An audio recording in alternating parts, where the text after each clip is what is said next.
queríamos tratar hoy es el tema de la propaganda rusa. Si os parece bien, voy a hacer una pequeñita introducción al tema, tal y como lo veo yo, y luego si queréis, pues opináis todos. Valen, ¿querías decir algo? Bueno, era que quería comentar que acabo de compartir hace un rato un artículo que enumera las diferentes formas de desinformación utilizada por la propaganda rusa. Entonces, ellos ahí señalan que el principal objetivo de la propaganda rusa es desestabilizar, al contrario, sean los gobiernos occidentales o países bajo su influencia. Entonces lo hacen mediante varias técnicas. Ellos mencionan 17 diferentes técnicas de desinformación y la dividen según el target o el público a quien quieren atraer con ese tipo de técnica. Bueno, ya sabemos que los canales más conocidos de propaganda rusa son Russia Today, Ruptly, que creo que tiene sede en Alemania, y está Sputnik, ¿no? Pero hay más, o sea, ellos están infiltrados en las grandes editoras o las que, ¿cómo se dice? Se me fue. Las estas tipo F, las... a Las ver si alguien me ayuda. agencias. Las agencias, gracias. Pues ellos están allí y ellos envían su desinformación y las agencias la comparten por todo el mundo. Pero bueno, entre estas técnicas estaría la influencia por sugestión, y esta técnica se enfoca en grupos con poco pensamiento crítico, como ultrarreligiosos o con déficit educativo, conformistas, jóvenes, gente con estados de pánico, miedo, estrés, y usan el efecto de una persona con un aura de autoridad y lo crean como un líder que da discursos de elevada carga emocional, y entonces esta gente, por ahí entra la propaganda. Luego está la influencia por disuasión, que lo usan en grupos de pensamiento crítico, y este método utiliza la lógica, las comparaciones, argumentos de múltiples fuentes o puntos de vista, encuestas sociológicas, estadísticas, pero usando esto de forma selectiva, omitiendo hechos clave para crear una historia sesgada pero persuasiva.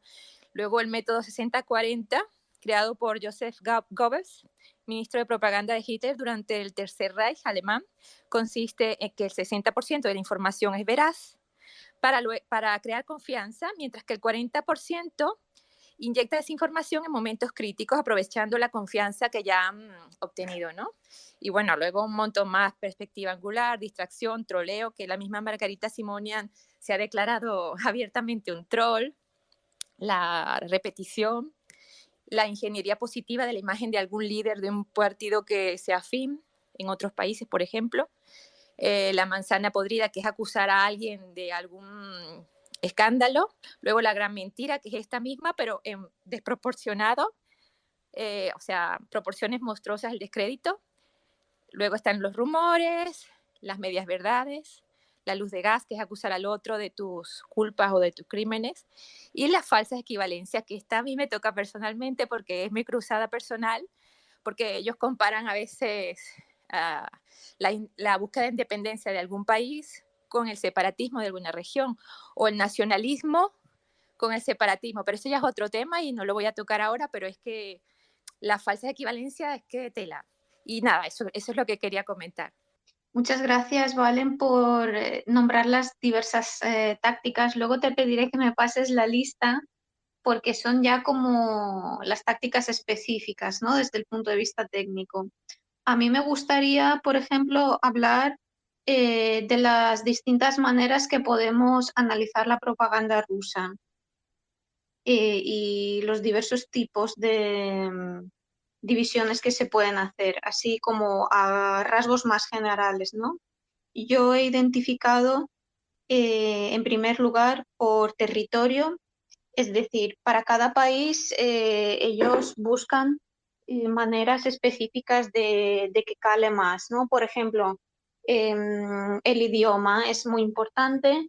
Como sabemos, pues Russia Today estaba en muchos idiomas y ha tenido muchísimo éxito en Hispanoamérica, porque aprovechaba además el odio que hay a Estados Unidos para hacer calar sus mensajes, ¿no? Luego tenemos por sesgo ideológico, es decir, en encontrar el vínculo y que haga clic en gentes de determinada ideología. Pues en España yo lo veo que gente que ha sido muy antifranquista, gente socialista, comunista, pues tienen mucha empatía con lo ruso, les gusta mucho, lo idealizan y por ahí le entra a mucha gente. No digo en ningún caso de que toda la gente antifranquista o socialista o comunista sea pro Putin en absoluto, pero sí que observo que como durante muchos años la dictadura era un régimen opresivo, pues había mucha simpatía hacia todo lo que era Rusia y se veía como una alternativa real y hay gente que sigue sin separarlo, ¿no? De lo que se imaginaban, de lo que fue. En tercer lugar, haría una división temporal, es decir, las fases de la propaganda. Esto lo voy a explicar un poco más ahora cuando acabe de enumerar los diversos criterios para analizar la propaganda rusa y el tipo de canal. Con tipo de canal me refiero cómo ha habido un cambio, ¿no? Desde que se prohibió Russia Today, cómo se ha apostado por bloggers, influencers. Bueno, todos ya conocéis a la desinformadora que hay aquí en España, no hace falta que le dé más bombo. Y volviendo a lo de las fases, yo he hecho así a grosso modo como 6 fases de propaganda. La primera sería como el caldo de cultivo y el abono de preparar antes de la invasión a gran escala, ¿no? Que es la fase de Russia Today que todos conocemos, que han estado 10 años pues utilizando todo este tipo de tácticas que enumeraba Valen y que ha ido calando hasta llegar a formar una opinión contra Ucrania. Y por cierto, antes de que se me olvide, en la división territorial también quería mencionar qué diferencia hay más grande entre la propaganda que entra a Occidente, a Latinoamérica, cómo hay un target especial para cada país, ¿no? Y cómo ha sido la propaganda dentro de Rusia. Eso no hay que olvidarlo, que durante décadas se está abonando el terreno en Rusia para que haya una aceptación de esta guerra. No es que todos los rusos se opongan, no. Al revés, la mayoría están a favor de esta guerra y esto se debe a una constante deshumanización del ucraniano en productos culturales, de gran consumo, en películas, en fake news, por supuesto, es decir, en el soft power, todo lo que se conoce como esto. Perdón por retroceder. Entonces, después de esta fase de Russia Today, ¿qué pasa? Se prohíbe este canal, entonces pues tiran de mano ya de influencers y de bots, que es lo que todos conocemos ya pues en Twitter y en las redes sociales. Y luego yo he observado ya después de la invasión a gran escala varias fases. Al principio se echaba mucha mano de la propaganda que se utilizó con el Donbass, ¿no? De revestirlo de guerra civil como un problema interno y como una técnica de liberar, ¿no? a esa gente. Que es lo que veo que ha calado muchísimo, muchísimo en España y el entorno hispanoparlante. La segunda fase era la desnazificación, ¿no? En plan de hay muchísimos nazis en Ucrania y justificar con eso una invasión a un país soberano. Luego ya hemos visto que no es así, que Ucrania no tiene la cantidad de nazis que hay, por ejemplo, en Austria y nada. La tercera fase también, bueno, igual no son tan estrictas en este orden, a veces pues han ido a la vez, pero me ha parecido ver estos momentos, ¿no? Es la desacreditación de los aliados. Esto juega un papel importantísimo en España, estoy viendo en medios de comunicación pues con bastante alcance, ¿no? Y consiste en desviar la atención ay, pero es que Estados Unidos también es muy malo, ¿no? El whataboutism que todos conocemos, ¿no? Que es la táctica de cortina de humo que se usaba durante la Guerra Fría, ¿no? Contra el imperialismo estadounidense, pero claro, La Unión Soviética y Rusia nunca van a reconocer que ellos son los primeros en ser imperialistas. Y eso, y desviar lo mala que es la OTAN, lo malo es Estados Unidos, y ahora, por cierto, me estoy dando cuenta que también están azuzando bastante en desviar flechas y decir lo mala que es Europa, y aprovechar un poco ese sentimiento de resentimiento que podemos tener algunos o de insuficiencia en las ayudas de Europa a Ucrania, ¿no? A mí me da la sensación personalmente, esto es una opinión personal, que intentan o van a intentar a jugar al divide y vencerás, primero para debilitar Europa, que nos peleemos entre nosotros porque Alemania lo ha hecho fatal, y jugar pues eso con el gran movimiento antieuropeo que hay resurgiendo sobre todo en la derecha, y sobre todo con el resentimiento este que podamos tener los ucranianos hacia la insuficiencia de la ayuda, entonces pelearnos un poco entre nosotros, o sea, entre los ucranianos y Europa.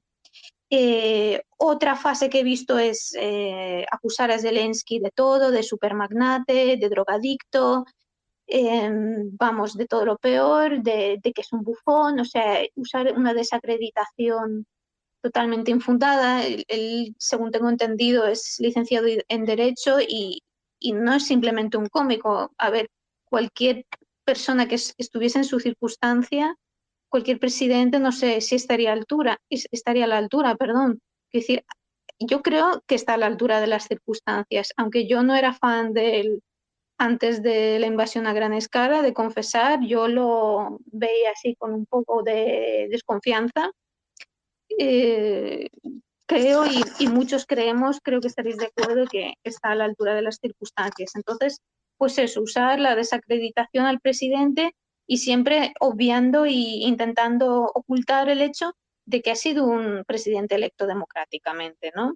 Muchas veces también se juega con la ignorancia y la confusión de que él no lleva desde 2014. Zelensky entró en el mandato en 2019, entonces muchos se ponen, ay, tu presidente bombardeaba a su población en 2014. Pues no, perdona, no vengas a contarme qué pasaba en mi país y mírate al menos las fechas, si vas a mentir.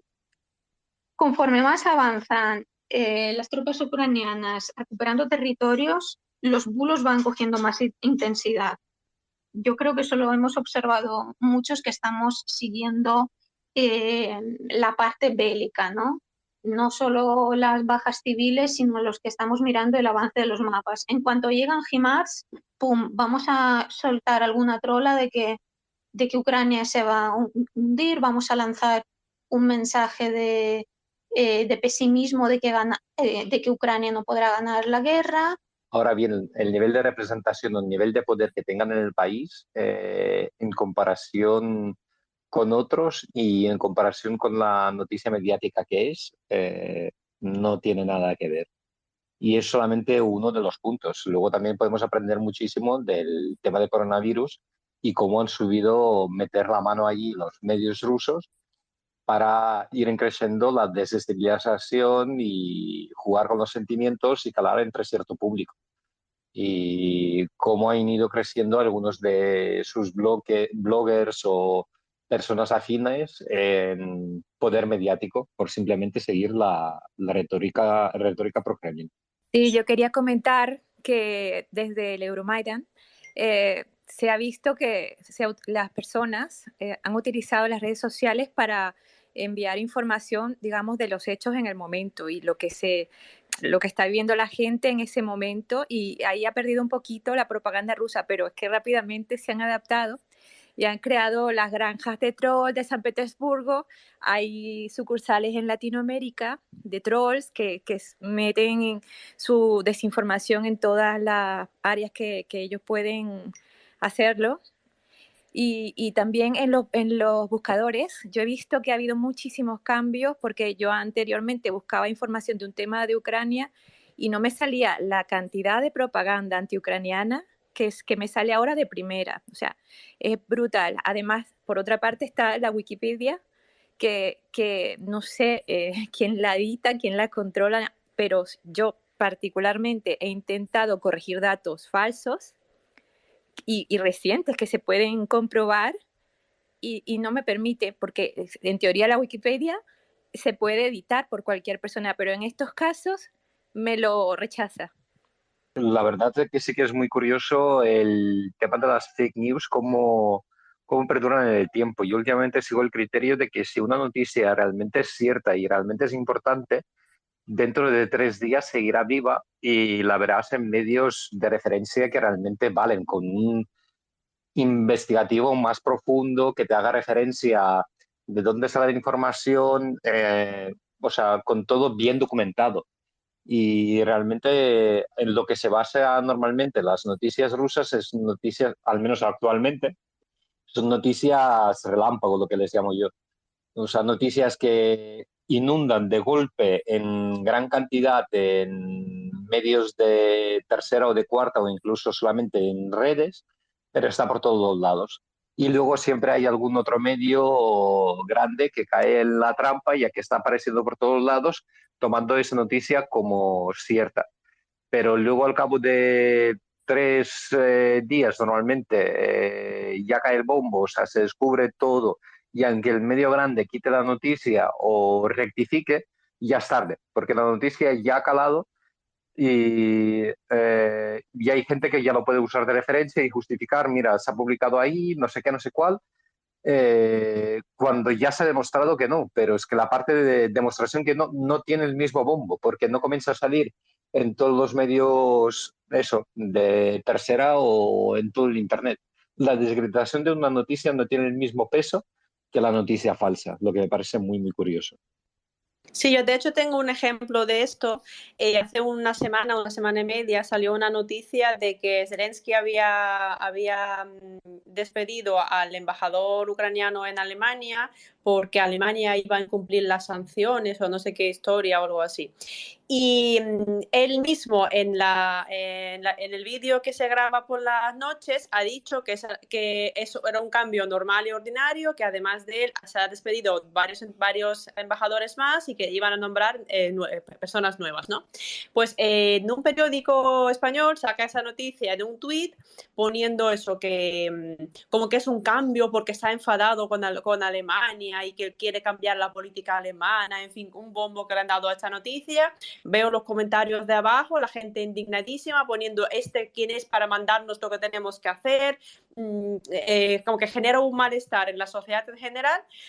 Y ahora resulta que la noticia es falsa, ¿no? Entonces, claro, yo comparto este mismo tweet explicando que es mentira, comento abajo que eso no es así y tal, corrigiendo un poco las cosas.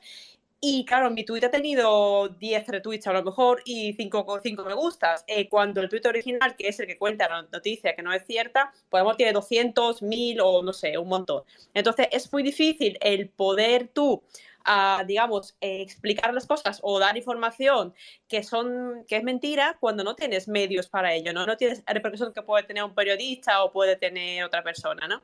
Otro ejemplo de esto, por ejemplo, fue con el tema de Eurovisión, que él antes de la gala grabó un vídeo para la población ucraniana diciendo que ojalá tengamos suerte, que ojalá nos vaya bien y tal, y decía, es una victoria pequeña si conseguimos ganar, pero toda victoria es importante hoy en día, ¿no? El vídeo decía literalmente que si conseguimos ganar es una pequeña victoria. Pues la traducción oficial que dieron en el periódico era que él estaba pidiendo a la Unión Europea o a la gente de la Unión Europea que votase por Ucrania porque Ucrania está en guerra, cuando era mentira. Claro, ¿cómo tienes tú, de dónde sacas tú la repercusión que tiene esta gente para poder desmentir este tipo de cosas, ¿no? Entonces es muy complicado entrar en esta guerra, digamos, de información, porque una persona normal y corriente, aunque sepa ucraniano y sepa lo que dice realmente y esté al día, no puede traer la información a miles de personas a las que sí puede llegar, por ejemplo, un periódico, ¿no? Un periodista o una persona con muchos seguidores en Twitter, por ejemplo. Totalmente cierto. Cada vez sí, o sea, durante esta guerra, la verdad, la parte buena que ha tenido, al menos la respuesta inicial, Ucrania, es que no hemos sabido subir a la ola mediática y la parte de la guerra mediática la hemos ganado al menos al inicio. Lo que pasa que a medida que se va extendiendo la guerra en el tiempo, cada vez más, o sea, Rusia se adapta muy rápido, estudia, tiene mucha experiencia en el tema de propaganda, lo que me parece muy curioso porque ya lo hemos mencionado antes, La mayoría de referentes es como Russian Today, que es un canal gubernamental, o sea, pagada directamente por el gobierno ruso, pero muchos lo toman de referencia. ¿Cómo se puede tomar algo de referencia pagado por un Estado y que transmite directamente lo que quiere decir el Estado? Yo siempre he sido de opinión que el periodismo tiene que ser independiente. Es muy curioso por ver, por ejemplo, en Ucrania, que ahora mismo estamos en guerra y seguimos teniendo periodistas que critican a Zelensky y a su gobierno. Y no están prohibidos, están funcionando. Sí que se han tenido que prohibir algunos medios que directamente transmitían desinformación rusa, pero los otros que están en contra del gobierno de Zelensky siguen funcionando bien y lo siguen criticando. Y eso es lo que debería de ser los medios. Habría que saber diferenciar muy bien lo que es propaganda y lo que no y implementarlo a un nivel mucho más alto para combatir la desinformación. Yo, si nadie quiere decir nada por ahora, me gustaría comentar también una cosa que a mí me pareció interesante, igual a los demás no tanto. Como que yo veo la propaganda un poco clasificada, para mí la mayor clasificación es la clasificación, digamos, para tontos y para listos, ¿no? Hay propaganda muy básica, muy como todos son nazis, los ucranianos son malos, malísimos. Y luego está la propaganda para listos, ¿no? Que es como, uy, una persona que es súper mega diplomático de los años no sé qué, y os va a contar ahora por qué estamos equivocados todos. Y es como la propaganda al revés para personas que piensan que ellos son más listos que los demás, ¿no? Es como todo el mundo está diciendo que Ucrania es la víctima y Rusia es mala, pues vamos a explicaros por qué os equivocáis, ¿no? Y aquí nos encontramos, por ejemplo, a cierto youtuber que cuenta que él va a Donbass y va a ver la realidad y va a contarnos a todos cómo tenemos que entender la guerra porque él lo entiende mejor que nadie. Y luego encontramos a cierta periodista politóloga que hace lo mismo, ¿no? Que también va y cuenta un poco por qué todo está mal. Y claro, luego te encuentras a la típica persona un poco paleta que tiene en su avatar directamente a la letra Z y está orgullosísimo de que hay que ver, a mí me encanta Rusia porque Rusia no es Estados Unidos y Rusia es... digamos, la que defiende a todos, ellos somos comunistas y los demás sois malos, ¿no? Entonces, esa diferenciación porque claro, una persona lista que a lo mejor está un poco más informada, igual no va a caer en lo de todos los ucranianos son nazis, pero una persona que igual sí es lista, pues sí puede caer en cosas como que la OTAN ha prometido en un papel firmado, no sé dónde, que no va a expandirse hacia el este, cuando ese papel no existe, ni nadie nunca lo ha visto, ni nunca se ha enseñado, pero sí que se lo puede creer, ¿no? Porque le han dicho eso. Y luego, sin embargo, un papel que sí es cierto, que sí está firmado y que sí es un documento oficial, como son Memorando de Budapest, nadie habla de eso y no existe y nadie nunca ha mencionado eso, ¿no? Entonces, para mí esa diferenciación de propaganda para tontos y propaganda para listos creo que es la más importante porque consiguen, digamos, con diferentes tipos de información, afectar a diferentes capas de población, en plan, si uno no cae en esta, caerá en la otra. O al menos el siembro dudas de que tal vez, a lo mejor, no son tan fáciles los... No es todo tan fácil, no es todo tan directo, ¿no? Entonces es un poco esa forma de que la gente o diga, uy, qué complicado es esto para mí, mejor no me meto, o que la gente vaya en plan a saco, Rusia es buena, Rusia es lo mejor, ¿no? Entonces no sé si me he explicado un poco igual, me ha costado un poco plantear la idea, pero yo siempre he sentido como que hay personas que directamente entran a la materia y tú le dices, vale, esta persona es un tonto útil, y luego te encuentras a personas que te vienen y te dicen, no, si Rusia es mala, yo pienso que Rusia es mala, ¿no? Pero hay que tener paz, es que la gente se muere, vamos a promover la paz. Y tú eres sanguinaria porque tú quieres guerra. Y tú dices, no, yo no quiero guerra, yo lo que quiero es que la gente, lo que comentamos en podcast sobre cómo se vive en las zonas de guerra, ¿no? Yo lo que no quiero es que la gente que vive en Gerson tenga que tener miedo de tener la bandera de su país en su ventana, ¿no? O que te puedan meter en un sótano y torturarte porque tú te has puesto has cantado el himno de Ucrania o lo que sea, ¿no? Entonces, esa es un poco la idea que yo quería plantear. No sé si estáis de acuerdo los demás. Hombre, en general sí, o sea, ellos saben entrar en diferentes medios y se dirigen, ya lo hemos comentado antes, saben dirigirse a diferentes públicos y calar en cada tipo de público. Sacan noticias acorde y en medios acorde.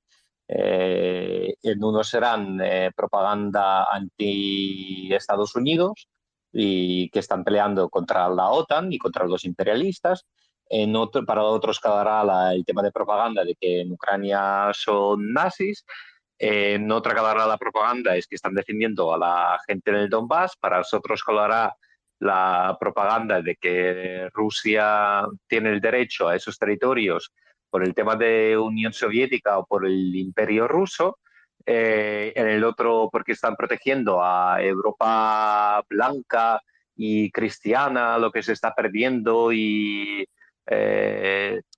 vamos, o sea, desde el inicio de la guerra ya hemos visto que su mensaje, el por qué han atacado Ucrania, contra quién están luchando, ha cambiado prácticamente cada 2 semanas. Y cada 2 semanas tenían 3 o 4 puntos y esos 3 o 4 puntos estaban enfocados a públicos diferentes y se sigue manteniendo la misma tendencia. De hecho, me parecería muy curioso, o sea, hacer un análisis en el mismo Twitter de cuántas cuentas realmente prorrusas existen, que seguramente sean la minoría, pero no quiere decir que saquen la minoría de tweets. O sea, seguramente, yo qué sé, por comparar, o sea, si hay una diferencia de 5-1 en cuentas pro-ucranianas en contra a las prorrusas, seguramente ese 1 contra 5 saque 10 veces más noticias que las otras. Simplemente por insistir, por no parar de publicar y por defender la información. Y seguramente de ese 1%, cada una se especializan en un tipo de información diferente. Esto es lo que comentabas tú. Lo que quiero decir al respecto es que lo que yo llamo, o lo que se llama, los think tanks, que son como grupos de pensamiento empaquetado, o alguien que hace un grupo de ideas a determinado sector ideológico y ellos lo compran el paquete completo. Por ejemplo, está el grupo que es pro-Trump y luego anti-vacuna del COVID y luego anti-Ucrania o anti-OTAN o lo que sabes, que compran todo el paquete y ya con esto hasta el final, porque si todos piensan igual, significa que alguien está pensando por ellos. Creo que lo dijo Mark Twain, pero vamos, que se trata de eso, que hay diferentes think tanks y por supuesto que la propaganda rusa tiene la mano allí, pues que es obvio. Es muy curioso, además, ahora que lo comentas, que la mayoría de la gente que está a favor de Rusia ahora también son antivacunas y también muchos son pro-Trump. O es el sector que nos hemos fijado algunos de nosotros, porque yo creo que hay en todos los ámbitos un poquitín. Ya te digo, o sea, todos los extremos se tocan, tanto el extremo derecha como el extrema izquierda, como otros sectores que quieren creer que tienen un punto de vista diferente al establishment o algo genérico, suelen tener un X% de población que se dejan fácilmente influenciar a la propaganda rusa. Y es eso, o sea, lo que había comentado Valen, aprovechan muy bien lo de sacar medio verdades, que creo que es lo que se había comenzado ya durante el tiempo de Alemania nazi, y ellos han sabido llevar ese nivel de propaganda al siguiente nivel utilizando precisamente las redes sociales y lo demás. Al final Rusia sí que puede aislarse muy bien de información que viene del exterior. O sea, tienen a menor escala, pero el mismo gran muro que tendría China y pueden filtrar la información que llega a sus medios nacionales, pero en cambio Europa, el mundo democrático, sí que no tenemos filtro o se está intentando implementar ahora, que ya es un poco tarde, contra la propaganda rusa o cualquier otra nación que pudiera ser hostil o buscara desestabilizar Europa de cualquier forma. Yo, de hecho, sobre el tema de geográficamente cómo afectan en cada población, es curioso porque, por ejemplo, he visto, creo que esta mañana, un artículo que decía que ahora mismo como tienen por objetivo a los países africanos, a los que intentan vender un poco la idea de que la culpa de posible hambre, en el caso de que haya hambre en el planeta, que afectará sobre todo a los países más pobres, ¿no? Por el tema del grano, del trigo y tal, como que la culpa es de Ucrania, porque si Ucrania se rindiese y la Unión Europea no apoyase a Ucrania con armas, que no habría hambre para África, ¿no? Entonces, como que su objetivo ahora es venderle a los africanos, bueno, a los países del continente africano, que la culpa la tienen la Unión Europea, que la culpa la tiene Ucrania y que la culpa la tienen pues Estados Unidos y los demás países, ¿no? Y ecológicamente, al fin y al cabo, cada país un poco mira por sí mismo, ¿no? Y mira por su población, y al final sí que cala un poco esa imagen de que a mí qué más me da lo que les pase a los ucranianos cuando yo no tengo pan en mi casa, ¿no? Sí, sobre lo de África, yo creo que la simpatía hacia Rusia ya es anterior. Luego, a lo mejor Víctor que me corrija, que él está en relaciones internacionales y estudios africanos, pero África ya se había distanciado mucho del mundo occidental a pesar de los programas de desarrollo. Bueno, es una relación compleja, es como un tira y afloja, pero con Europa me refiero. Pero con Rusia ya había simpatía y no olvidemos que antes de la invasión a gran escala y justo al poco de la invasión, muchos países africanos ya eran favorables a Putin o al menos no se pronunciaron en contra, ¿no? Hay una presencia de rusa muy grande en África, el grupo Wagner, de matarifes que opera en varios países y Rusia y China son las que se están repartiendo África principalmente ahora. Entonces, lo de la exportación y la crisis alimentaria, pues es un poco la gota que colma el vaso, pero no es el argumento principal, ¿no? De redirigir la atención. Y creo que también, por desgracia, por lo que he visto, sé que Twitter no es representativo de la sociedad, pero hay muchos comentarios de en plan, bueno, es una guerra entre blancos, ellos que se apañen. Hombre, en África realmente sí que tenemos un problema mediático que allí hemos perdido, pero viene de antes, creo yo, cuando Rusia ha echado prácticamente a Francia de muchos países africanos que tenían mucho resentimiento con Francia, y allí con el apoyo de los gobiernos locales sí que han sabido difundir su mensaje y sigue calando. Y hemos visto por los respaldos de que algunos líderes africanos lleguen allí a hablar con Putin para enseñar que realmente no está desconectado, aislado a nivel mundial de otros países, y sigo aquí y sigo teniendo contactos, y ellos ya a nivel local también, o sea, eso de nivel de cara a imagen internacional y de cara a imagen nacional ahí en los países africanos, y que difunden ese mensaje de que la culpa la tiene Europa, de que no todos los refugiados son iguales, y miras qué, mira la guerra de Siria y mira las otras guerras, donde de hecho en Siria Rusia también ha tenido un protagonista brutal y ha hecho unos destrozos tremendos. Al final es eso, o sea, saben atar a gente a puntos dolorosos con los cuales se identifican, y habría que ver a ver cómo Europa acaba luchando contra eso y cómo los ucranianos también podemos seguir luchando contra ese nivel de propaganda y desinformación. Hola, buenas tardes a todos. Valen aquí me conoce, yo hago artículos y he participado también en debates en televisión, sobre todo el tema de esta guerra y el tema general de Europa del Este me interesa mucho, y el tema de la propaganda, por ejemplo, he debatido con la famosa politóloga rusa y el tema de la propaganda, como muy bien decís, está hecho de una manera muy inteligente y sobre todo va dirigido a diferentes públicos. Y realmente simplemente quería aportar mi experiencia en ese campo. Y yo, cuando he tenido que discutir, en muchas ocasiones también, incluso en Twitter, porque he publicado un artículo, o en Facebook, ha habido gente de todo, desde gente que te insulta, gente que intenta debatir o rebatirte lo que dices. Y creo que la mejor manera de rebatir la propaganda rusa es utilizando esa propaganda, pero la que están vendiendo en Rusia. Es decir, en Europa se nos vende mucho el mensaje anti-OTAN, se nos vende incluso una Rusia que no quiere la guerra, una Rusia que ha querido hasta el último momento encontrar una solución. Pero como sabéis, y de hecho hay varias varias páginas, en Twitter hay unas cuantas, que se dedican a monitorizar los medios rusos. Y bueno, si habéis visto algo de los medios rusos, es bestial, ¿no? Es realmente aterrador, ¿no? Gente diciendo desde que hay que esterilizar a 2 millones de ucranianos, matar a 1 millón, bueno, bombardear Londres con armas atómicas. La verdad es que son unas salvajadas tremendas, ¿no?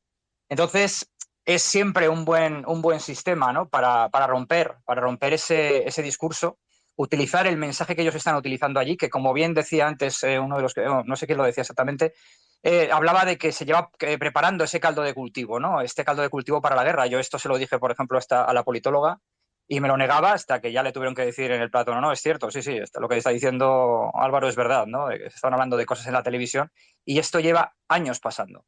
Entonces creo que es la mejor manera para combatir eso, porque luego efectivamente, según el tipo de persona a la que va, a lo que quieren dirigir la propaganda, pues son bastante hábiles y a unos les venden una cosa y a otros les venden otra, ¿no? A los conservadores o derecha les venden la imagen de la Rusia cristiana, ortodoxa, una imagen completamente falsa, ¿no? Los datos creo que de asistencia a la iglesia creo que no llegan al 2% en asistencia a la iglesia una vez al año, o sea, es aterrador, ¿no?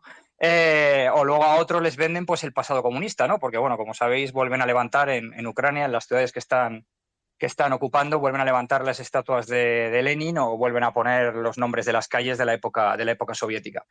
Entonces, bueno, simplemente quería aportar eso, que creo que la mejor manera es utilizar esa propaganda rusa interna y que, bueno, yo muchas veces lo que hago es directamente, estos vídeos, muchos están subtitulados en inglés, bueno, pues lo transcribo en español y los retuiteo, ¿no? Que es una forma también de decir, oye, no os engañéis, no están diciendo eso, lo que se está diciendo en Rusia, este es el mensaje y lo que hay aquí, desde luego, es un intento que tiene que dar muy claro de que Ucrania deje de existir como nación. Simplemente eso, gracias. Pues muchas gracias a ti, Álvaro. Yo quería ser un poco también, no optimista, pero pragmática, ¿no? Mirar qué podemos hacer con lo que tenemos. Entonces, gracias por la sugerencia de centrarnos en los medios rusos, pero creo que jugamos con la desventaja de que en Occidente el ruso no es un idioma popular ni muy hablado y en España y Hispanoamérica pues han calado muchos esos mensajes, entonces donde no hay ganas de escuchar, pues es difícil abrir una brecha, ¿no? Y además es que también jugamos con que hay muchas cuentas que están intentando desenmascarar a la propaganda rusa interna, pero lo hacen en inglés y hay mucho rechazo al inglés desde Hispanoamérica y realmente se entera al final el que quiere enterarse. Entonces el problema es también la gente que no quiere enterarse, que piensa que ya es lista, que es libre pensador y entonces toda la información que tú le traigas de entrada va a pensar en contra y va a decir, no, esto seguro que es contra propaganda yanqui, otanista, ugronazi, etcétera, ¿no? Y creo que eso también, no sé, aparte de esto, otro problema que veo es muy peligroso, es la verdad a medias, ¿no? La táctica del 60-40 que comentaba antes, Valen. Hay mucha información revestida de falsa solidaridad que entra muy bien por lo emocional, pero un discurso ambiguo que al final lo que hay que mirar es a quién beneficia ese discurso. ¿Está beneficiando al invasor o al invadido? Por ejemplo, lo de la paz. Sí, todos queremos paz, pero ¿cuál es el precio de la paz?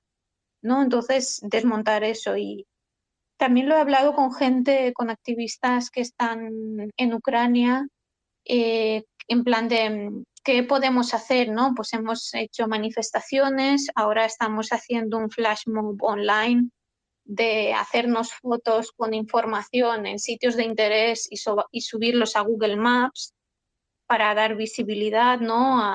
a quien no quiere verlo.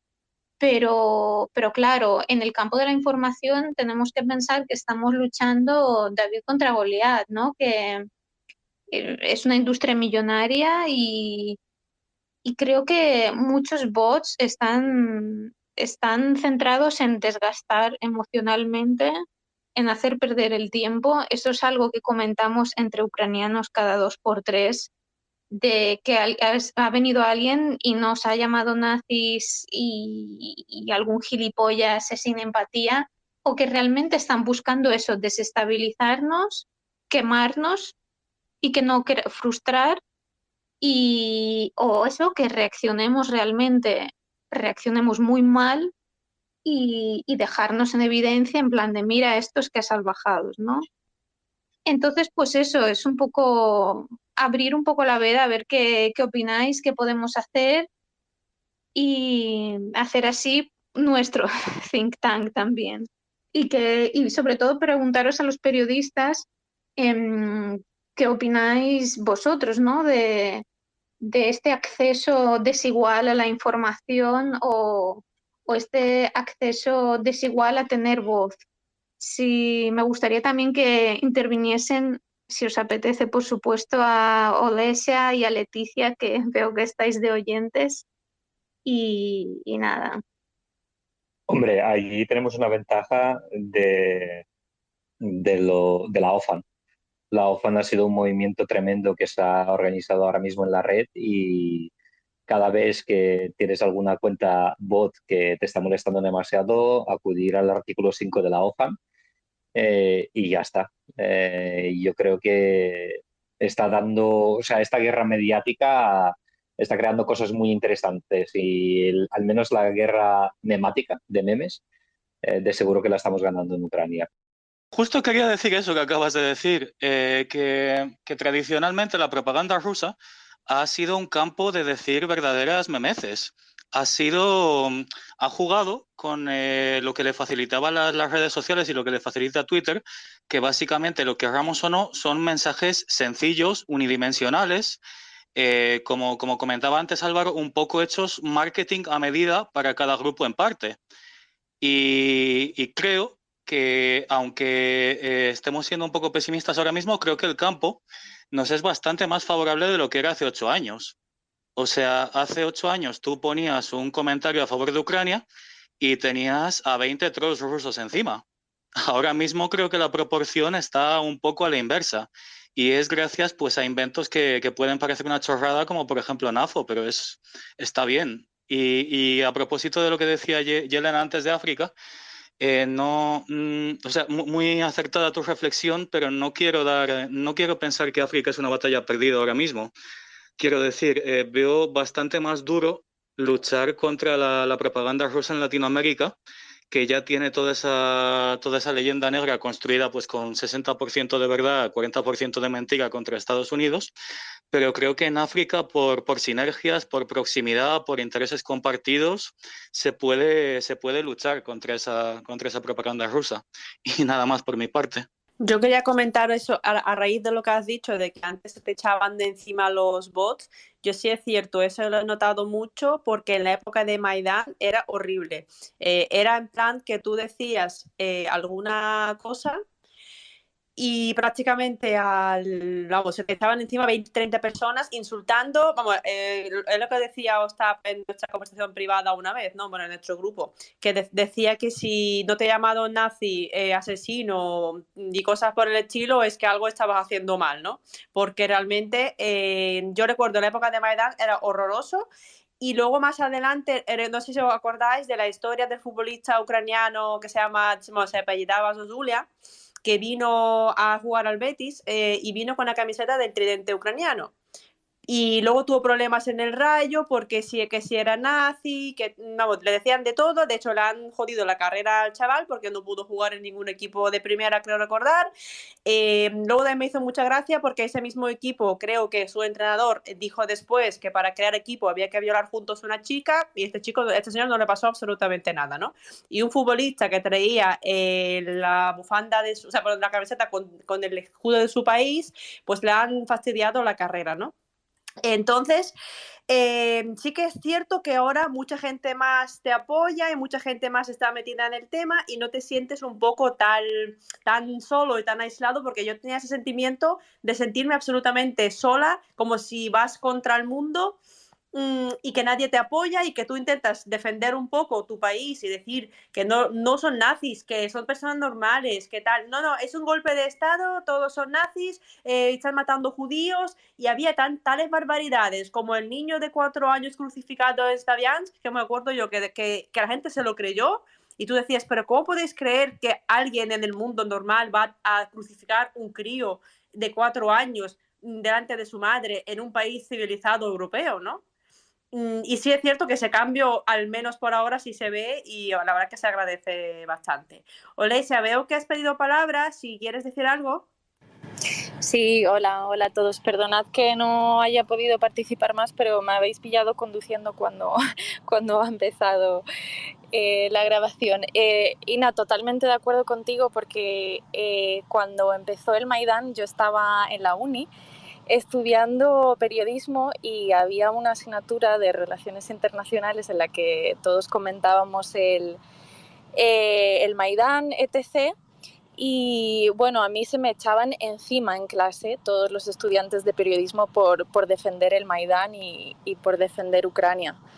Y ahora sí es diferente, hay mucho por hacer, todavía hay que luchar, pero ha cambiado mucho desde entonces, sí, cierto. Leticia, te habían dicho que he pedido palabra, por si quieres también comentar algo. Sí, estoy aquí. Estoy de mudanza, pero estoy aquí.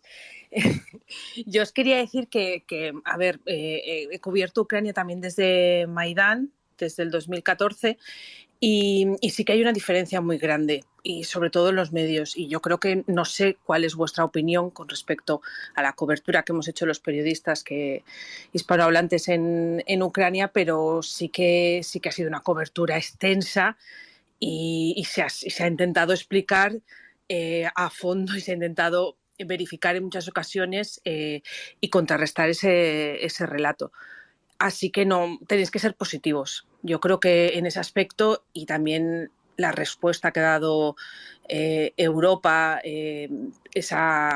ese coto que ha puesto también a los medios que trabajaban en Europa, los medios rusos, pues también está ayudando a eso. Las redes sociales al final no son representativas, aunque sí que influencian sobre todo a los medios. Yo creo que las redes influencian a los medios españoles y a los medios internacionales. Creo que se lo escucha bastante mal, o me pasa solamente a mí. Yo se escucho bien. Yo también escucho bien, sí. Es que estoy en Valencia, pero tengo cobertura de Siberia, yo creo. Así que tenéis que ser positivos y no sé, y también preguntaros a vosotros para cómo está siendo la cobertura de los medios españoles y cómo la estáis analizando vosotros. Pues a ver, a mí me parece que los periódicos la están cubriendo bastante bien, pero las televisiones no tanto. No voy a meterme en concreto con cada periódico, cada televisión, pero a mí me ha parecido que, sobre todo en la tele, ha habido muy poca representación de ucranianos. Cuando han invitado a la politóloga, entre comillas, y a Cuarto la nave del misterio, no sé si era, o en 4, en horas así de gran audiencia, o al chico al otro que se ha ido, el pseudo abogado que se ha ido a Donbass, pues no me ha parecido nada ético desde el punto de vista de bueno, no sé si periodistas o productores mediáticos realmente, que es la televisión. Y lo que se ha echado en falta es más, pues eso, más voces ucranianas. Yo en marzo, no sé si escribía al canal equivocado, yo escribía a la Federación de Asociaciones de Periodistas de España, remitiendo y traduciendo una carta de los periodistas ucranianos pidiendo que no se llamase conflicto de Ucrania, que se llamase la invasión rusa en Ucrania, que se llamase guerra, y otra serie de peticiones como la de, pues eso, dar más visibilidad a periodistas ucranianos. No obtuve respuesta, quizás no era el medio adecuado. También creo recordar que escribí a 4 diciéndoles lo indignada que estaba que trajesen a esa politóloga, entre comillas, Y un poco esa mi impresión, a ver qué os parece a los demás. Yo es cierto que diferencio claramente entre la cobertura que hubo en su momento en Maidán y la que hay ahora con la guerra en Ucrania. Porque en Maidán sí es verdad que todos los periodistas han intentado posicionarse un poco en medio, ¿no? Como ni para un lado ni para el otro. Es como, bueno, es cierto, yo he visto periodistas españoles que ponían en Twitter cosas en plan, es cierto, he estado en Crimea y la gente quiere ser rusa, o, pues en Donbass, tal. Si bien es cierto que había parte de la población que sí que tenía esas tendencias, pero que no eran la mayoría ni mucho menos, ¿no? Pero bueno, que de todas formas como que ha habido un intento de estar, no posicionarse, estar como muy en medio, el buscar alumbrar, bueno, no sé si la palabra es correcta, las dos partes por igual y tal. Y la guerra en Rusia realmente no hay esa opción, ¿no? Porque está claro quién es el país agresor y quién no lo es. Y en cuanto a lo que tú comentas de Elena, del tema de que hay poca representación en la tele, ahí no estoy muy de acuerdo porque, a ver, antes había muchísima y ahora hay muchísimo menos. Pero no es porque las teles voluntariamente hayan decidido no hacerlo, es simplemente eso funciona como un mercado. Si la gente no quiere escucharlo, no van a contar menos información. Y al final la gente se acaba cansando de la guerra y al final la gente quiere ver otra información que no es de la guerra. Y la única forma de hacer, digamos, un poco, insistir en que eso es así, que sigue estando la guerra y que sigan muriendo personas y todo esto, es pues las pocas noticias que salen en la televisión, intentar nosotros por nuestra cuenta como podamos, a través de las redes sociales, hacer esa información llegar a los medios, ¿no? Sí es cierto que ahora desde la televisión sí que se vende a los ucranianos, sobre todo del ejército, como se ve mucha admiración por parte de las personas que entienden de temas de guerra, de cómo luchan, de cómo la gente, la sociedad se está involucrando en ayudar, pero sí es cierto que al fin y al cabo una guerra no es un carnaval y la gente acabará cansándose de ver muertos y acaba cansándose de ver tragedias, ¿no? Y como aquello está a 4.000 kilómetros y a España no va a llegar, pues no hay tanto interés. Luego, sin embargo, yo hablo mucho con un chico que vive en Estonia y en Estonia sí es un tema que está presente. Ellos sí les afecta más porque está más cerca. Entonces, sí es cierto que como que se ha perdido un poquito el interés. Y lo último, ya ahí termino, también creo que un punto que sí que doy la razón a Elena es el tema de falta de representación de los ucranianos. Ya no digo en cobertura de la información, porque al fin y al cabo pues no somos periodistas, por ejemplo, nosotros, ¿no?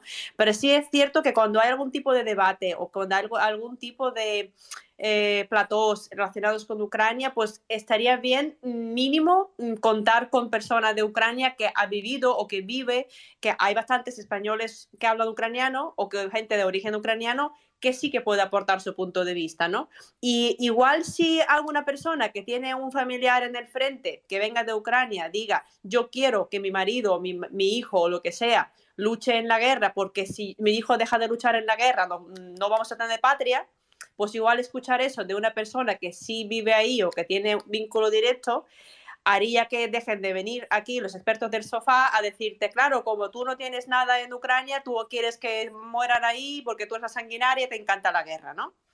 Un poco esa es la idea, ¿no? El involucrar lo que son personas normales del campo y que esas personas tengan voz y que puedan contar lo que realmente sienten los que están ahí ahora mismo. Eso es un poco mi opinión. Perdona, con lo que habías dicho de la representatividad y todo esto, me he acordado del caso que ha habido reciente bueno, más que representatividad viene a ver la verificación de fuentes, del caso reciente del periodista que citaba a Shari de fuente de información, Shari y rumores. Entonces te quedas, por favor, vamos a verificar un poco más las fuentes y tener varias, no solo una, y que haya sido declarada abiertamente prorrusa. Eso, verlo en el periodismo español es, no sé, me resulta ofensivo como ucraniana y como española. Hombre, ahora que estás hablando de Shari, por ejemplo, cuando estamos realizando manifestaciones aquí en Barcelona, sí que tuvimos un grupo de gente que fue a visitarlo y yo, por desgracia, no pude ir ese día, estaba con otros asuntos y con otras manifestaciones, pero sí que era como siempre uno, o sea, como era uno de los referentes de la organización y tal, pues se me tenían en cuenta y hay un periódico donde salía que yo estaba ahí y que había amenazado a Sharif de muerte, sin haber estado yo presente ahí. Así que hay un poco de todo, pero en general sí que la cobertura mediática en España, sobre todo en el inicio, lo he visto bastante bien. Al menos, o sea, yo creo que la sociedad estaba preparada, ya que se está hablando mucho de una posible invasión, la concentración de tropas, y cuando estalló tampoco nadie se esperaba algo a tal escala y en ese momento todo el mundo estaba con Ucrania, pero cada vez cuando se está perdiendo o sea, es eso, o sea, el interés cuando se está perdiendo, en periodismo profesional sigue dándose una cobertura buena, pero en periodismo de bajo nivel, pero que llega a grandes masas, sí que la propaganda rusa está consiguiendo cada vez abrirse más, al menos es la imagen que veo. O sea, sí que hay muchos medios que han quedado desacreditados, pero hay trabajo con otros tantos. Yo particularmente no puedo dar una opinión ahora mismo de los medios de comunicación, de los noticieros españoles, porque yo hace mucho tiempo que perdí la confianza, no tengo ni televisión y no los sigo. Entonces no puedo saber cómo están ahora actuando, de qué manera realmente para dar una opinión. Solo quiero aprovechar para recomendar una película acerca de los Holodomor que se llama Mr. Jones, y ahí le voy a hacer un poquito de spoiler porque se toca bastante el tema de cómo se han silenciado los hechos por los noticieros a nivel internacional, cómo colaboraron internacionalmente para que no se supiera, o sea que no era una cosa de que no salía la información salía también, pero no interesaba en que se conociera ese tipo de información. Entonces, bueno, si la pueden ver, es buenísima, se llama Mr. Jones. Tenemos un par de preguntas en el hashtag. Si queréis os planteo la primera, porque a mí me parece graciosa, o sea, no es muy, muy relevante, pero me parece graciosa. ¿Quién es el propagandista ruso que peor os cae? Kliusivaya. Creo que coincidimos en eso. Sí, coincidimos. Es que es cierto que esta chica se hizo bastante buen mercado en su momento. Creo que empezó ella del COVID a hacer vídeos. De hecho, me parecía hasta graciosa algunas veces y tal. Pero sí es verdad que ahora mismo es que consigue ponerme de mala leche. Que no sé cómo lo hace, pero consigue hacerlo. No, que yo no sé si es que lo huelo, pero es que al primer vídeo que le vi gritando en un coche, yo la bloqueé. Y mira, qué bien. Primera vez que la vi me pareció, ya me olía algo, la verdad, porque llevaba este discurso de Russia Today de hablar mal de Occidente, pero nunca, nunca, nunca hablar de Rusia, nunca. Entonces, no sé, a mí ya me pareció que ahí había gato encerrado y bueno, el tiempo ha dado la razón. Pregunta que nos ha entrado era si pensamos que merece la pena convencer a una persona que consume la propaganda rusa.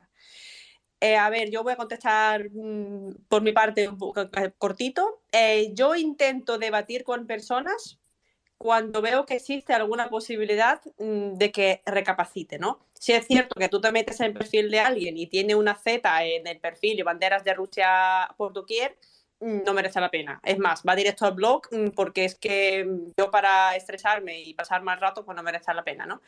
Pero sí es cierto que veo que una persona podría estar confundida o que no tiene comprobadas las fuentes y que llega información de sitios equivocados, pues igual dices, oye, pues intentaré convencerlo, ¿no? Yo sobre todo intento hablar con las personas que me hablan de la paz. Hay que buscar paz a cualquier precio, aunque sea cediendo territorios y tal. Entonces yo a esta gente intento convencerles de que es que mira, es que tal. De hecho, yo he hecho un hilo de 10 cosas que no decir en ucraniano, un poco intentando explicar precisamente eso, ¿no? Pero claro, ya no sé, nunca he conseguido convencer a nadie, también es cierto, ¿eh? Álvaro, ¿quieres decir algo? Sí, respecto a esta pregunta, yo pienso como tú, pero creo que es importante siempre combatir estas ideas repetidas 80.000 veces, ¿no? Antes era el famoso genocidio del Donbass, que hay un informe de la ONU que lo desacredita. Luego ha sido, bueno, 80.000 cosas que han ido sacando, ¿no? Desde los laboratorios secretos, los pájaros que iban a llevar enfermedades a Rusia, que eso lo dijo el Ministerio de Defensa ruso, con lo cual es alucinante. Pero creo que sí que es importante, más que nada porque es un discurso que cala por repetitivo. Es decir, se repite una vez y otra, y bueno, yo te puedo decir que hay personas con las que he discutido que por lo menos llegar a hacerles que dejen de ser unos loros o que por lo menos se piensen lo que están diciendo, ¿no? Sobre todo también a veces por un ejemplo, antes habéis hablado en el programa, en el espacio, sobre el tema de Zelensky, sacaban imágenes de Zelensky en sus películas y entonces decían que como un actor puede ser presidente, ¿no? Y independientemente de que pueda ser mejor actor o peor actor, claro, que estar diciendo eso cuando en el otro bando tienes a alguien que ha sido director del KGB, que no es precisamente una organización humanitaria y que son las organizaciones criminales más grandes de la historia, pues claro, ¿no? Es decir, bueno, vamos a ver, ¿cuál es la comparación aquí, ¿no? Entonces creo que sí, creo que es importante. Y un inciso con lo que decís antes, es verdad que, por ejemplo, la politóloga rusa, Lyusivaya, es la más conocida, pero para mí lo peor no son este tipo de personas, porque al fin y al cabo la propaganda que repiten es muy básica, es muy elemental y realmente es fácil de rebatir. El problema son personas que tienen cierto prestigio, gente que tiene cierto nombre, que ha hecho libros, que parecen personas muy inteligentes, cuando de pronto te las encuentras, pues eso, ¿no? Publicando cosas completamente que dices, bueno, o este señor le están pagando o se ha levantado mal esta mañana, ¿no? Creo que eso es mucho más peligroso. Sí, que estoy de acuerdo que son más peligrosos esa gente, ¿no? Que tiene un renombre académico, que al final se convierte en un argumento de autoridad. Y respecto a lo de convencer a alguien, pues mira, hace poco intenté hablar con un amigo de la carrera, pero es que él está empeñado solo en leer sus fuentes, las que a él le parecen de confianza. O sea, él solo lee Público y La Base y aunque sea un chico intelectual, pues en otro campo, en política, él solo se ciñe a unas fuentes y de ahí no lo sacas. Entonces, es una persona próxima que puede empatizar conmigo, pero es muy difícil convencer a una persona cuando es inteligente, pero no quiere o tiene un sesgo ideológico hacia otro tipo de fuentes de entrada. Entonces, pues eso sí, es más complicado con alguien que obviamente que está informado, pero a veces es infranqueable eso. Pues por mi parte, respecto al protagonista, o sea, propagandista ruso, acaba de salir un vídeo de Jordan Peterson por parte de Televisión Toronto, de Ucrania.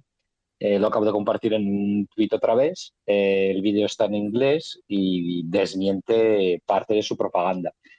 Siendo una persona muy influyente, al menos a nivel de Estados Unidos y bastante fuera, pues me pareció muy criticable su posición actual y la dispersión de propaganda rusa. Por otro lado, me gustaría, ya que estábamos recomendando cosas antes, Valen había recomendado una película. Hay un libro, lo que pasa es que solamente está en ucraniano, pero espero que haya una traducción pronto, que también lo acabo de compartir. Es La guerra por la realidad, del Dmytro Kuleba, nuestro ministro de Asuntos Exteriores. Y es un libro muy bueno que refleja sobre todo es eso, cómo cada uno de nosotros vivimos nuestra realidad, cómo afecta el resonancia mediático, las redes sociales y cómo construimos nuestra forma de vida a base de ello. Y se ha notado muchísimo en este conflicto. O sea, en la guerra rusa contra Ucrania es una guerra también por la realidad y se ha visto muy, muy reflejada en el bombo mediático y es muy, muy importante. O sea, de hecho, la guerra, o sea, si hubiésemos perdido la guerra mediática, ya hubiésemos perdido. El apoyo político depende del soporte mediático. El apoyo político depende del público también y el público depende de las noticias que consuman. Y de ahí creo que es muy importante de que la información que le llegue a la gente sea lo más fiel posible y, o sea, que la información que alguien distribuya tenga que ser, o sea, que se pueda ser juzgada si realmente es completamente mentira. O sea, si alguien difunde mentiras, yo creo que debería de poder ser perseguido por la ley. O sea, mentiras que son demostrables. Alguien me dirá, no, pero la libertad de expresión, no sé qué. Una cosa es la libertad de expresión y cuando expresas una opinión, y otra cosa es cuando realmente lo que estás metiendo es propaganda, desinformación o mentira. O sea, cuando distribuyes mentira que puede tener consecuencias a nivel estatal o a nivel de seguridad de vida de una persona, eso debería de ser perseguido por la ley. Sí, yo estoy de acuerdo con esto porque realmente la información es un arma hoy en día y es un arma que, por ejemplo, podría jugar en contra de millones de personas en Ucrania porque, por ejemplo, la noticia que están intentando ahora meter en la prensa, que Ucrania revende armas en el mercado negro o que ya se han visto armas como asesinatos en las familias porque alguien ha utilizado un arma comprado del mercado negro, hace mucho daño porque eso puede hacer que al final la sociedad se posicione en contra de mandar armas a Ucrania, se acaben muriendo personas porque Ucrania no puede resistir a Rusia. Y una cosa que parece tan inocente como compartir un enlace, o bueno, más que compartir un enlace, porque por eso no puedes hacer a nadie responsable, digamos, por la prensa o por la persona que comparte información no verídica a sabiendas con el objetivo de hacer daño, pues a lo mejor sí que debería llevar algún tipo de castigo, ¿no? Que a la persona no tenga o que no se tenga esa posibilidad o que se plantee a alguien antes de hacerlo, pues si merece la pena o no. Hombre, yo supongo que estabas hablando del Ibáñez, del coronel este famoso, que realmente luego cuando abres la noticia y lees dentro no hay ninguna referencia de que esas armas hayan salido de Ucrania. O sea, en su tweet sí que indica, o sea, hace una crítica a Ucrania y que las armas ucranianas se venden en el exterior, comparte el enlace a una noticia donde alguien ha usado armas para matar a alguien y abres la noticia y no hay ninguna referencia a Ucrania, pero si alguien no ha leído una noticia ya da por hecho que dentro de la noticia se expresará de que esas armas procedan de Ucrania. O la última noticia también que ha compartido que Alemania está vendiendo, o sea, regalando gas a Marruecos. Que luego abres la noticia, vas a leer dentro y realmente es una empresa alemana que colabora, que le da derechos simplemente a Marruecos en un tiempo de comprar el gas a España y llevarlo a su territorio interno. O sea, no hay ningún regalo, simplemente es una empresa que cubre unas ciertas funciones y ni siquiera va de parte del gobierno ni nada por el estilo. Allí es que es propaganda pura y dura. Y, hostia, claro, ¿cómo lo criticas? O sea, porque la gente que lo lee luego no te va a leer a ti cuando tú le critiques y desmontes su mentira. Yo sí quería añadir algo a lo que ha comentado Ostap. Sí estoy de acuerdo con el tema de que muchas veces los enlaces falsos funcionan un poco a modo de propaganda y ocurre muy a menudo también cuando alguien comparte una noticia que a lo mejor de una suscripción premium de algún periódico y que tú no puedes realmente leer esa noticia. Claro, entonces es mucho más fácil engañar porque tú abres la noticia con la que te han vendido con algún tipo de información falsa y no puedes leerlo y dices tú, pues o me lo creo o no me lo creo, ¿no? Y mucha gente muchas veces opta por creer. Y otra cosa que quería comentar rápidamente, el tema de la propaganda, que eso también lo escuché de un periodista ucraniano, si no me equivoco, que lo que hacen muchas veces es complicar tanto la información que una persona piensa que no lo puede entender y que es imposible que lo entienda, ¿no? Entonces, a lo mejor sacan artículos de muchísimas páginas explicándote algo que tú dices, uy, no lo consigo entender, pero como que pillas la idea principal, que es que Ucrania vende armas, ¿no? Al extranjero, o lo revende, o mercado negro, o lo que sea. Entonces, bueno, vale, no lo he entendido, no sé cómo funciona, pero si esta persona que tiene renombre y que esta persona es un periodista o un militar o lo que fuera, lo dice, pues me lo creo, ¿no?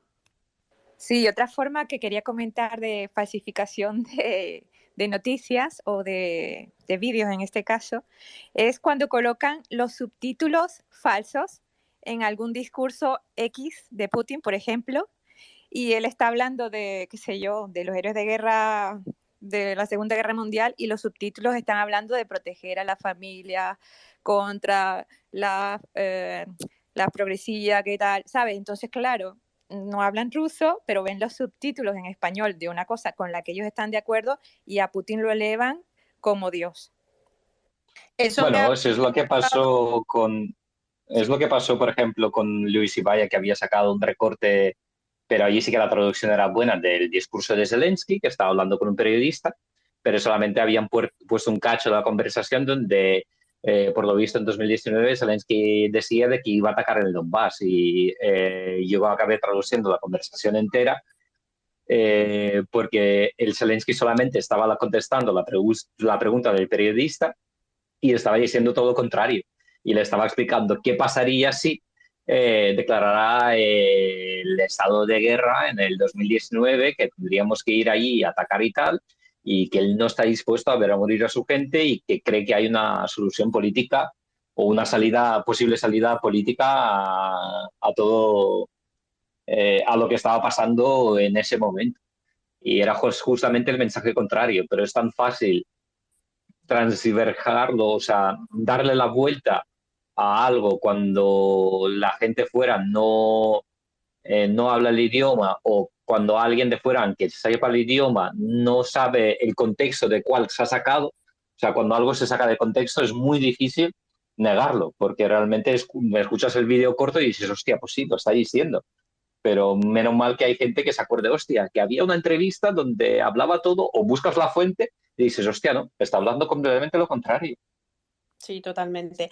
Si queréis, hacemos la última ronda de que si alguien quiere comentar alguna cosa y ya nos vamos despidiendo. Creo que Elena quería comentar algo, ¿no? Sí, pues un poco recapitulando cómo hemos llegado a esto, ¿no? Pues Rusia y anteriormente la Unión Soviética siempre ha puesto muchos medios en expandir su soft power, ¿no? Ha popularizado la cultura rusa, tiene el Instituto Pushkin, etcétera, etcétera. Bueno, ha habido una gran fetichización de la cultura rusa en Occidente también. Y bueno, y en Ucrania pues no nos hemos dedicado a esto.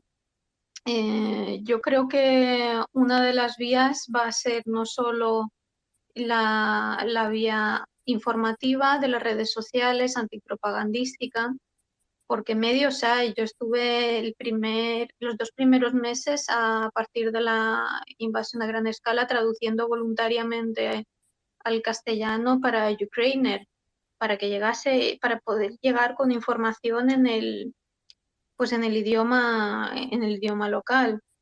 Pero creo que también hará falta divulgar lo que es la cultura rusa, ¿no? Pues no solo puede ser la información ni el periodismo, creo que deberá ir de la mano de la divulgación de la cultura, de dar visibilidad a todo lo que es ucraniano, ¿no? Para que la gente también pierda un poco esa desconfianza que tiene Ucrania o que supere esos sesgos de, pues he escuchado muchas veces la barbaridad de, ay, es que para nosotros aquí en España todo esto es Rusia. En plan, yo cuando les decía que soy ucraniana antes de 2022, bueno, es que para nosotros eso es Rusia, ¿sabes? Pues eso, que la gente se vaya dando cuenta pues que es un país soberano, que es otra cultura, que tiene su historia. En ese aspecto, pues traducir más obras de autores ucranianos. Me he acordado de esto a raíz del libro que habéis sugerido de Dmytro Kuleba, para ver si se traducen más obras, porque en la Feria del Libro de Madrid la verdad es que vi muy, muy poco promocionado de Ucrania. Sí que había un montón de obras de autores rusos y no sé, me chocó y se me sorprendió y me dolió porque, no sé, estábamos a mayo ya y iban casi 3 meses de invasión y a gran escala y seguir viendo esas cosas, ¿no? Y Elena, te interrumpo un segundo porque es que estás mencionando la cultura rusa y yo me estoy como enervando un poquito porque es que la cultura rusa, la mayor parte de la cultura rusa o de la que nos llega a nosotros es más bien ucraniana y de Belarus, porque Rusia es muy grande. Rusia tiene una pequeña parte occidental, pero la mayor parte es oriental, y esa parte no se considera cultura rusa. Yo he ido a ferias internacionales de cultura aquí en Madrid, en Navidad, donde la coral rusa canta Shedrik, por ejemplo, y en la parte gastronómica que van a hacer borscht. Y yo, bueno, pues eso a mí me hierve un poquito la sangre, porque digo, vamos a ver, pon algo ruso, que tienes cosas rusas, Ya, pero no ya, invades lo también de la apropiación. la historia, la mitología, todo eso. Cuando Rusia no existía, ellos se la apropian. Entonces, esto ya debería ser para otro space. Sí, sí, eso te iba a decir, que la apropiación cultural que han hecho los rusos daría para otro directo. Pero bueno, creo que he dejado más o menos clara la posición. Los polacos lo han hecho bien, tienen un fondo público de traducciones para la promoción de la cultura y de la lengua, y en cuanto nos recuperemos un poco o a través del crowdfunding podemos ir haciendo esto. Nada, dejo hablar a los demás. Bueno, yo solamente voy a aprovechar que estamos aquí charlando para deciros que precisamente el tema de la cultura, de traducción y de introducir cultura y tal, la cuenta Voces Ucranianas, la cuenta de Twitter, estamos compartiendo algunas canciones ucranianas, algunas traducciones de alguna letra y tal, y está en marcha con Pablo Beirat, que es el chico que vive en Estonia y pero es español y que está bastante cercano a la cultura. Bueno, que le gusta mucho la literatura ucraniana. Estamos planeando un blog en el que vamos a compartir sobre todo la cultura ucraniana, ¿vale? En cuanto podamos, pues lo queremos hacer, ¿vale? Y creo que ha vuelto Ostap, le voy a dar voz un momentito. No le puedo dar voz. No me deja darle voz. Bueno, yo así quiero que hacerme publicidad. También, bueno, vamos a ver, publicidades, porque tengo un blog también de cultura ucraniana, está en mi bio. Si quieren, hay temas de cultura, de historia, y pueden ir mirándolo porque está traducido al español. Y bueno, si quieren ir practicando villancicos ucranianos para Navidad, también va a ver si publico el enlace, que no, siempre lo digo, nunca lo publico, del libro de villancicos que está transliterado para que lo puedan cantar con las partituras y todo. Hay más de 100 villancicos ucranianos. Vale, y por mi parte solamente comentar de que no hay nada fuera de la política, al menos es la frase que se está hablando mucho últimamente en Ucrania, y realmente es que no hay nada fuera de la política, al menos Rusia lo está utilizando todo como un arma. Vemos desde sus deportistas que muchas veces salen con la seta, cuando hay alguna obra teatral suya o ballet o lo que sea, también intentan expandir su mensaje o utilizan su cultura para decir, mira, no somos tan malos, realmente estamos aportando cosas buenas. La cultura, en todos sus aspectos, sirve para difundir un mensaje, ya sea, es eso, en libros, óperas, deporte, lo que sea. Y hay que vigilarlo en todos los ámbitos. O sea, puedes transmitir un mensaje equivocado en una película. Había análisis muy buenos ucranianos de cómo desde los años 90, cuando Ucrania se independizó, nos han comenzado a tratar o retractar, mejor dicho, como traidores en sus libros y películas y series rusas. Y a partir de 2014 comienzan a dejar de mencionar a Ucrania como tal en sus películas o libros, lo que me parece bastante curioso.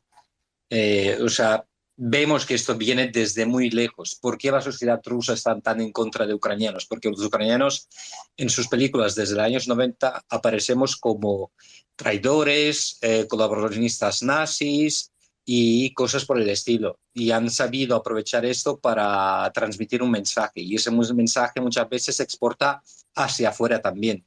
Así que nada queda realmente fuera de la política o fuera de lo que conforma nuestra realidad. Y hay que luchar en todos los frentes. Vale, vamos a hacer la última intervención, si os parece, y vamos despidiéndonos ya porque llevamos mucho tiempo, ¿vale? Hola, buenas.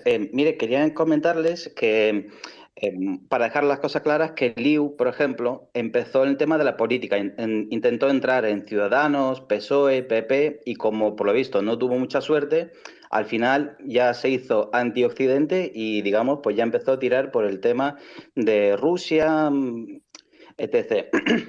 Y yo personalmente lo que más peligroso veo digamos, de la propaganda rusa es el tema de cómo, ante un hecho, digamos, bastante claro, crean como 10, 15 versiones diferentes para enredar y, digamos, desacreditar las otras, o sea, la única o las posibles, digamos, que son en su contra, como cuando fue lo de MH17 en el Donbass, cuando el famoso antiaéreo Buk derribó el avión, empezaron a decir que si era el Buk ucraniano, que si había cazas ucranianos, que si había una bomba, claro, para, digamos, si hay 7 versiones distintas, para, digamos, decirlo, oye, que esto es más probable que lo hiciera Ucrania o un terrorista antes que Rusia.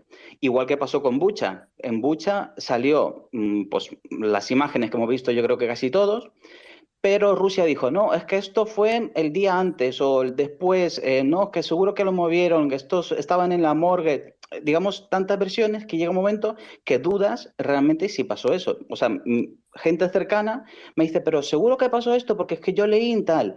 Y el gran problema es que a día de hoy RT, Sputnik, RIA, todos ellos dan, o sea, sigue siendo fuente fiable para nuestros medios incluso en España. O sea, hoy, por ejemplo, vi en La Razón que publicaba que los 4 HIMARS que fueron enviados a Ucrania fueron destruidos. Y la única fuente es que es RT. O sea, no hay más fuentes a día de hoy.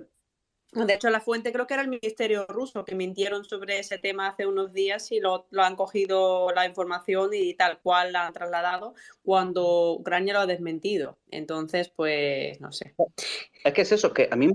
Claro, la propaganda durante tiempos de guerra es muy complicada. O sea, yo creo que es cuando más sale a flote todo, porque durante la guerra tienes que explotar todos los recursos y es cuando más fácil es para toda Europa limpiar realmente la quinta columna que ha ido insertando Rusia durante años aquí.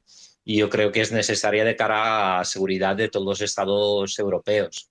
No puedes permitirte tener quintas columnas no controladas que pueden desestabilizar tu propio estado en cualquier momento, porque la pueden llegar a liar muy gorda dentro de Europa misma y lo estamos viendo ahora.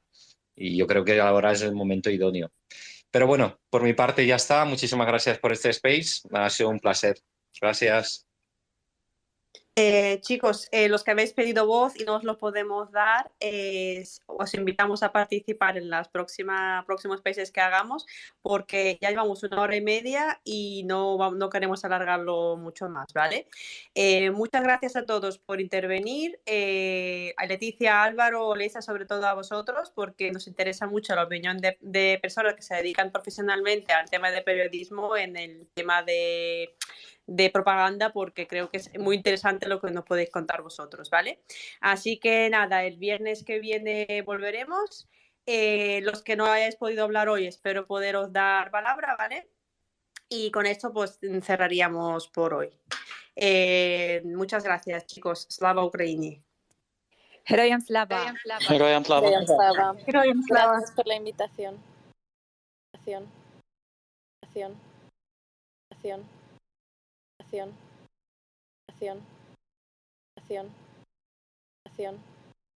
Acción.